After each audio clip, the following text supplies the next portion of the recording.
straighten up over there. Wonderful, wonderful. Happy Wednesday, everybody. Welcome to the Brownwood Lions Coaches Show here on KOXE. I am Derek Stuckley, along with Brownwood Lions head football coach, athletic director Sammy Burnett, and his special guest. Would you like to go ahead and introduce her? Absolutely. The leader of our volleyball program for the girls' high school and junior high, Cheyenne Lovely. Welcome to the show, Coach. Yeah, thank you. So, did y'all have any weather last night? I did have a little weather, but not as it started raining at my house, and I was on the phone with my brother, and it wasn't raining there. Well, then I sat down and started raining harder. Got a little bit of pea-sized hail, not much, and then he sent me a picture of his front yard, and it was bad. So Yeah. we did get some rain and a little bit of hail, but not like we did in town. I heard there was some big ones. Yeah. What'd you get? My car has two big wow. bits. So I got under my carport pretty quickly. Wow. Still got it. Yeah, I do not like hail. No, I don't know a lot of people that do. We may have more coming today. I don't know. Really? We'll see. Yeah, see what Mother Nature has in store for us. But anyway, well, let's talk some volleyball since we have Coach Lovelady here.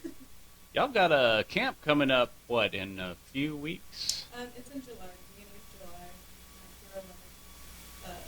I'm really excited about it. I already have like 30 kids signed up, and we're still in May, so that's exciting. That's pretty good. So, of course, this school year is over with. Next school year is a few months away. I'm just kind of talking about preparations, what you do to get ready for the upcoming season here during the summer. Yeah, well, we've been working in the off season, 3 times a week. Been doing skills, so the girls have been working really hard. In the summer, I know we're going to have a couple of days a week that we get to do skills. We'll have summer workouts, so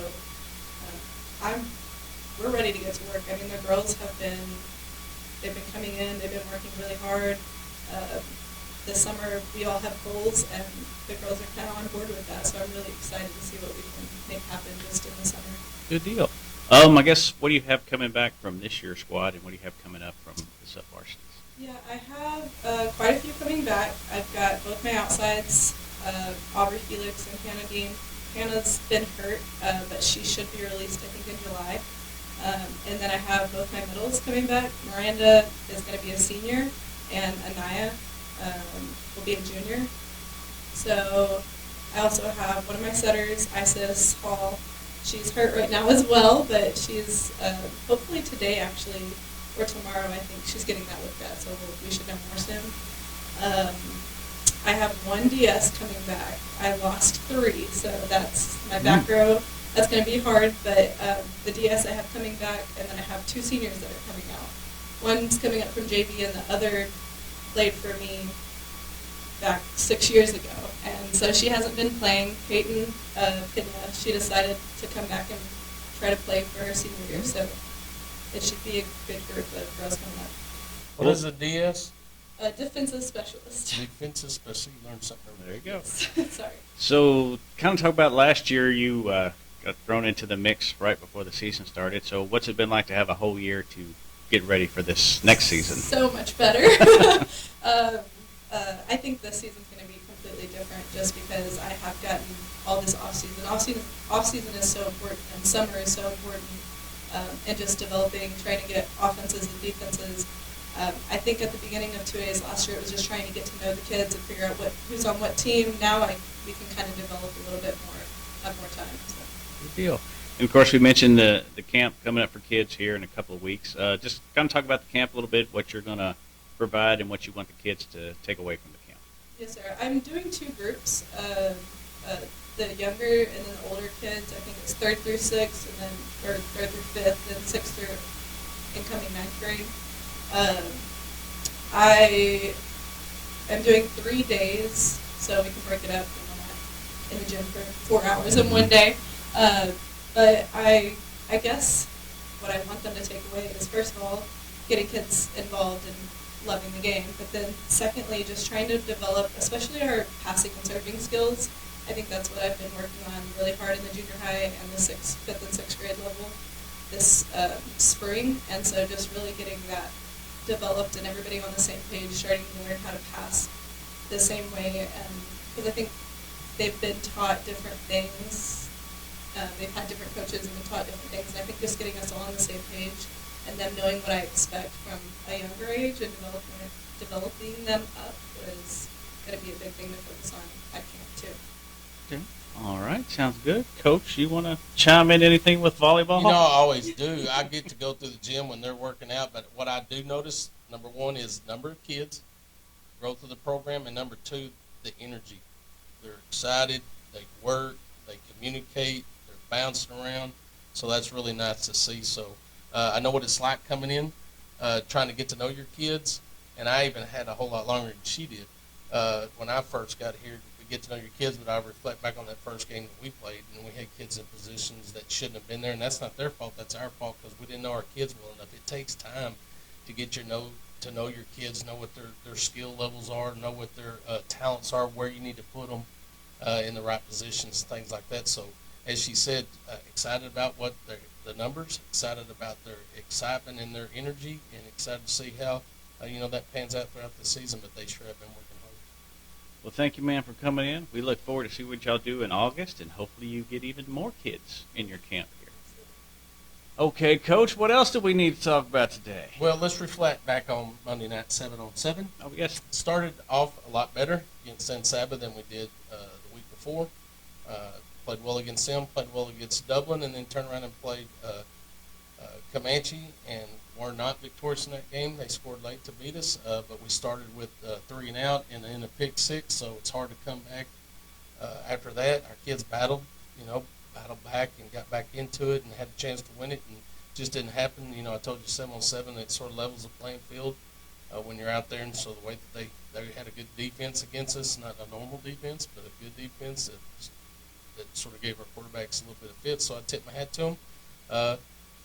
Good opportunity to get some work in because we go to Mineral Wells on Saturday, and we're in a Pool C, which is Burke Burnett, Dumas, and Ponder. We play Burke Burnett at 9:40, Dumas at 11 o'clock, and then Ponder at 12:20. If we're victorious in that pool, we'll face Pool D, which includes Bowie, Salina, Sanger, and Springtown. You match up to that game if you wind up winning that. You're one of the last 2 in. It's a 16-team pool, so they'll take 2 to the state tournament. So if we're victorious in our pool and then can win that matchup against Pool D, then we'll advance. If not, we'll try to get it home on June the 1st.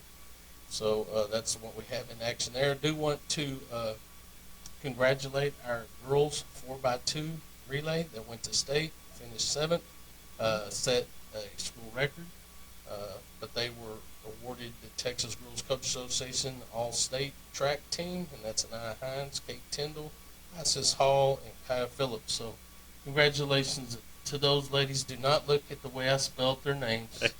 Whatever works for you. Yes, where I can pronounce it. Yeah.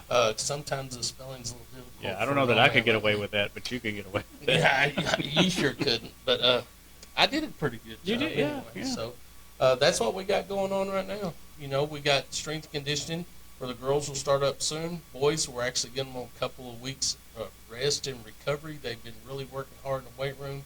We're finishing up testing the rest of this week so that we have something to put down on our recruiting list, and also gives us a measurable to what we've done over the off-season period. An example, as a projection of the kids that we think will be on varsity, their bench press average was 272.6 pounds. So that's a pretty big deal.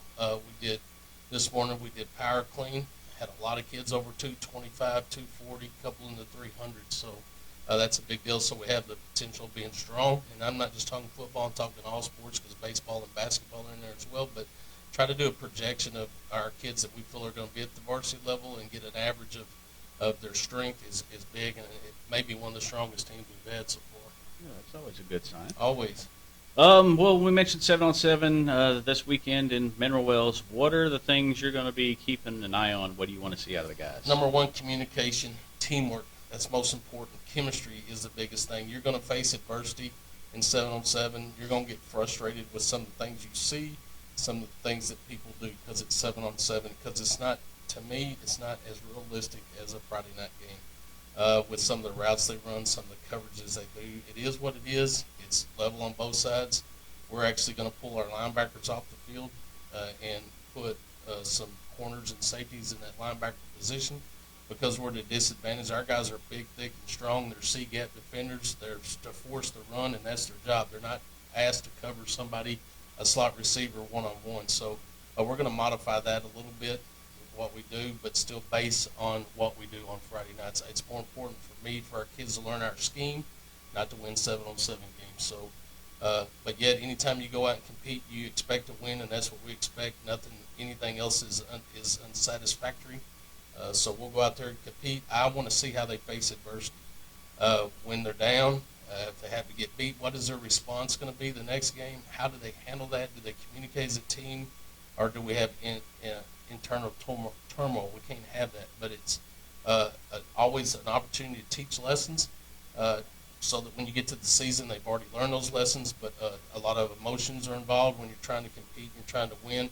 It's important to me to see that we're installing the chemistry and the culture of the team that we expect to have for this year. Any positions or players particularly you'll be keeping an eye on? All of them. There you go. All of them. No, we got a quarterback battle going on. That'll be I'll scrutinize that tremendously and try to figure out where we are with that. We have a great core group of receivers who can fill in if one of those guys are out. We have several kids right now that are injured that didn't play or on Monday in 7-on-7. Our nickel, Gavin Webster's got a shoulder problem. Stone Radliff, who's one of our dominant receivers, has a hip problem. And Aaron Edmonds also has a hamstring problem. Trey Mosley has a hamstring problem, so they may see time. Noah Gonzalez is out with a busted eyeball. He can't play until those stitches are out. So we are banged up a little bit, but next man up, someone go out there and get more experience and communicate and give us an opportunity to see what kind of picture they want to paint. Yeah, I guess that will be a good opportunity for some of the younger guys this year. Absolutely. All right. Well, anything else we need to hit today, Coach? Better thank those sponsors.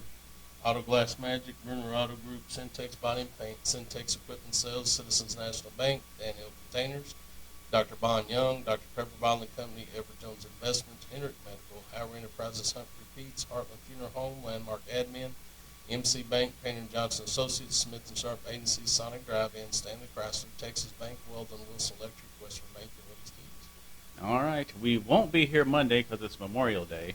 Okay. But we will be back Wednesday to recap the first state qualifying tournament and look ahead to our own state qualifier next weekend. Here on the Brownwood Lions Coaches Show on KOXE, KOXE.com, and the KOXE app. Have a great day, Brownwood.